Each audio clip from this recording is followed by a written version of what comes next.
Le jour où elle est née, donc elle est née prématurément à cause des coups que j'ai pris. Et quand j'ai pu la palper, la toucher, là dans ma tête, tout a changé. J'ai dit non, je veux pas qu'elle vive ça.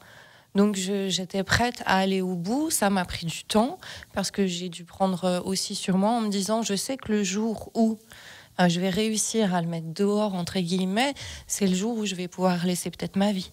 Mais j'étais prête à le faire et il m'a laissé sur le carreau, mais j'en suis sortie et j'ai sauvé ma fille de vivre comme ça quotidiennement en fait. Domitil Courtemanche, bonjour. Bonjour Lucas. Demain, nous serons donc le 25 novembre, la journée internationale de lutte contre les violences faites aux femmes. Et nous sommes ce matin avec Nour pour en parler. Bonjour. Bonjour. Vous êtes donc au Savoyard, du Chablais, et vous avez écrit un livre, Pour moi, pour elle, dans lequel vous racontez les violences conjugales dont vous avez fait l'objet. Voilà, nous sommes aussi avec Yvette Ramos, secrétaire générale de l'association La Roche pour elle. Bonjour. Oui, bonjour. Yvette Ramos, donc vous accompagnez les femmes victimes de violences avec votre association La Roche pour elle, c'est donc à La Roche-sur-Foron. Vous êtes donc une vingtaine de femmes dans votre association. Alors, de quelle forme de violence on parle au sein de votre association ? Alors, dans notre association, donc, qui ne couvre pas que le territoire rochois, on vient bien au-delà. On travaille avec des partenaires sur cette question précise, notamment Espace Femmes GVFD, qui couvre vraiment tout le territoire du 74. Et d'autres partenaires sur d'autres types de violences, comme les violences psychologiques, tout type de discrimination qu'on ressent depuis notre plus tendre jeune âge, tant au sein de la famille que sur le terrain scolaire ou même sur le terrain professionnel. Vous auriez un exemple à nous donner justement de ces formes de discrimination, puisque la violence, c'est pas seulement la violence physique, vous l'avez évoqué. Exactement. Voilà, alors par exemple dans le terrain professionnel, on organise aux alentours du 8 mars chaque année, maintenant depuis, avec l'aide de la médiathèque et de la collectivité locale à Roche-sur-Foron, une exposition qui met en valeur des femmes qui travaillent sur des métiers dits d'hommes, donc des femmes ingénieures, techniciennes, qui au quotidien se retrouvent dans un environnement très masculin.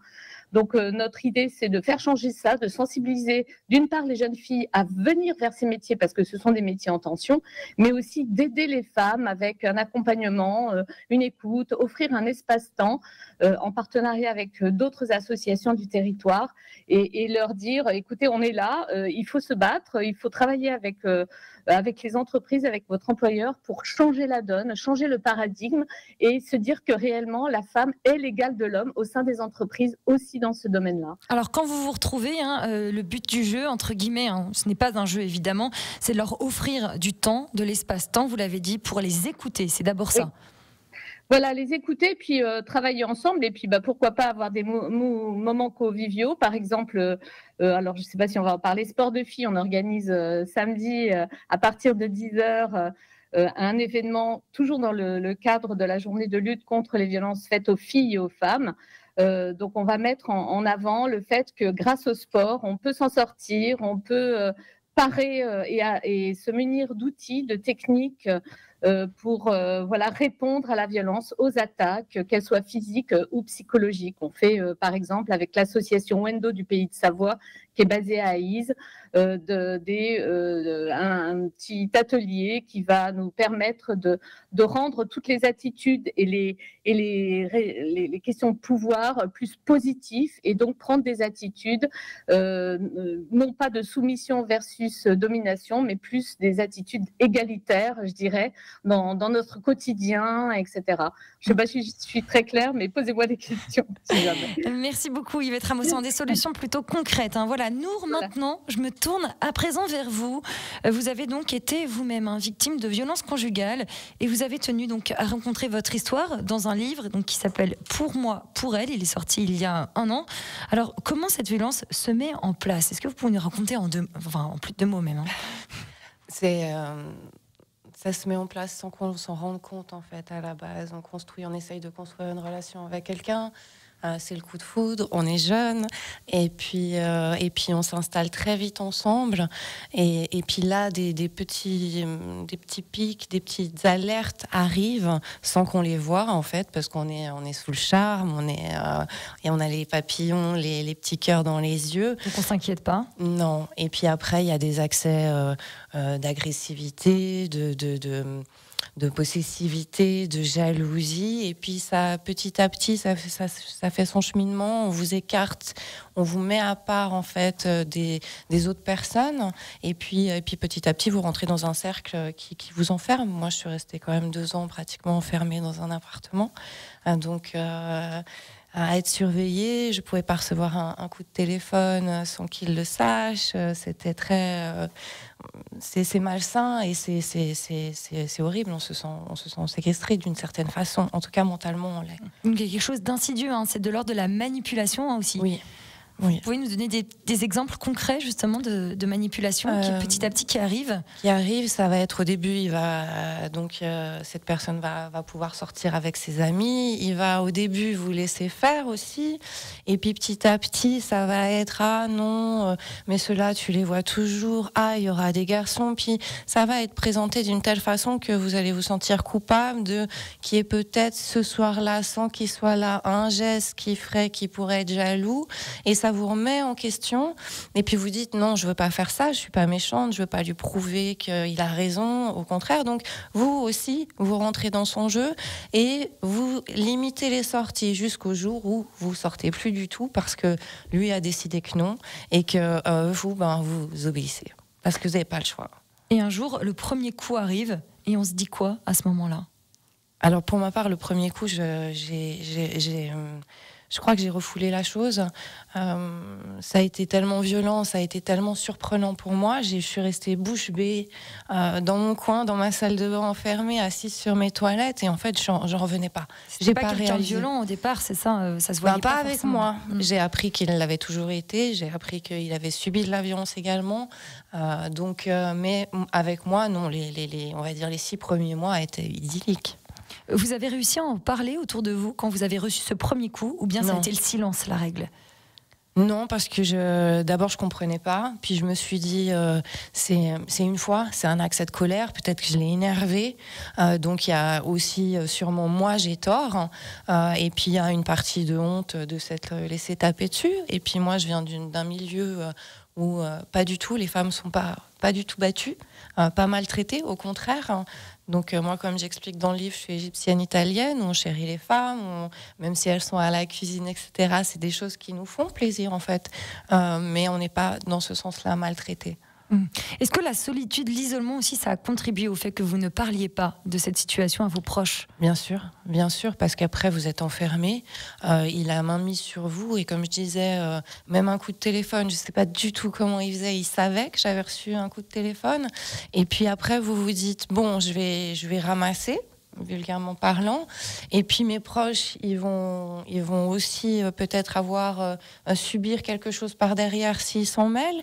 Mes amis en avaient peur aussi, donc les gens s'éloignent, et vous laissez les gens s'éloigner et vous les mélangez pas, de peur pour leur sécurité également en fait. Il y a ensuite, après le premier coup, il y a le deuxième, puis le troisième. À ce moment-là, vous vous dites quoi à nouveau?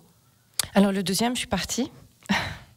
Et puis après, on m'a rattrapée. Donc, des amis qui sont venus en me disant que c'était la première fois qu'il était comme ça. C'est parce qu'il était énervé de sa journée de travail, qu'il m'aimait énormément, qu'il regrettait.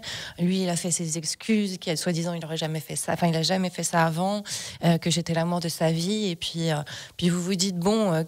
qui suis-je pour juger, vous pardonner, et puis parce qu'il trouve les mots, cet attachement qu'il a réussi déjà à faire en vous manipulant déjà de base, est déjà en train de se construire, et déjà un crochet.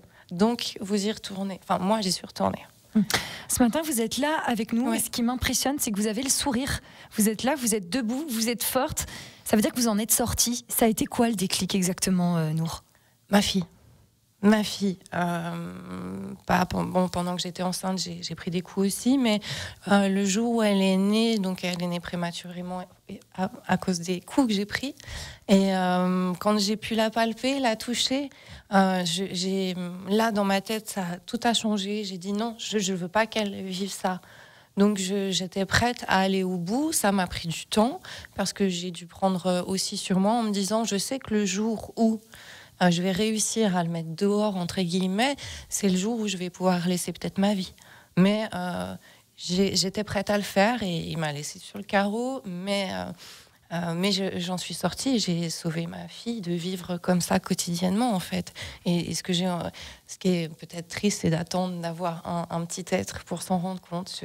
En tout cas, voilà, mieux vaut tard que jamais. Oui, et en même temps, c'est ça qui vous a sauvé, je crois, en vous écoutant ce matin. On va faire une petite pause publicité. On est avec Nour. Vous avez écrit un livre, et puis avec Yvette Ramos, et puis on vous retrouve dans un instant pour reparler de la violence faite aux femmes. Et nous sommes avec Yvette Ramos de l'association La Roche pour Elle à La Roche-sur-Foron, et avec Nour, originaire du Chablais. Vous avez donc écrit un livre, Pour moi, pour elle, qui raconte la violence que vous avez subie dans votre couple. Alors c'est l'occasion de rappeler quelques chiffres tout de même. Tous les ans, c'est une centaine de femmes qui sont tuées par leur conjoint ou leur ex. Il y a eu 114 féminicides au 11 novembre 2023, selon le collectif Nous Toutes. En gros, c'est une femme tuée tous les 3 jours en France. Ça montre à quel point la violence faite aux femmes est toujours une réalité bien ancrée dans notre société, malheureusement. Yvette Ramos, comment est-ce qu'on explique une telle violence à l'égard de la femme dans le couple en France en 2023 ? Alors ouais, c'est pas nouveau, malheureusement, effectivement. Et puis j'aimerais juste ne pas trop réduire quand vous dites une centaine de femmes. En 2021, c'était quand même 122. En 2022, 118.